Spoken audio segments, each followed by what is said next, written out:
I remember his little smile every day. I remember like his wit. Like he had this little wit. I always say it's the Iron Range humor, but you know, just the impact he had on his teammates too. You know, they all loved him. When death and sport collide, emotions like the ones expressed by Adam Johnson's former college coach Scott Sandelin help comfort the grieving. They also comfort the worried, as these incidents are an uncomfortable reminder of the risk these athletes readily assume. Is there going to be some fear? Absolutely. If there's not, you're not human. If it's not in your head right away and the thought process, then I don't think you're human. I don't think you can just push that aside. Does it affect others probably greater? Yes. But I do think it has an effect on everybody that plays the game. The game is one that has come under increased scrutiny now that risk has been displayed for the world to see. Shortly after Saturday night's incident, the English Ice Hockey Association mandated neck protectors be worn during games starting January 1st, a mandate that has been in effect in youth hockey leagues in both Ontario and Quebec for quite some time, but not in the United States.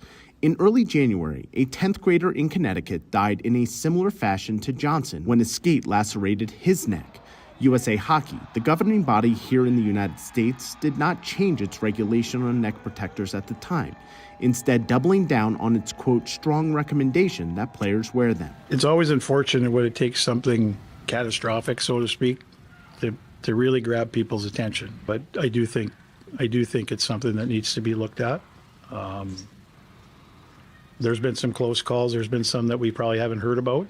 I know there's been a lot of different injuries through, skates, whether it's arms, legs. So again, I do think it's something that needs to be probably discussed and looked at for sure.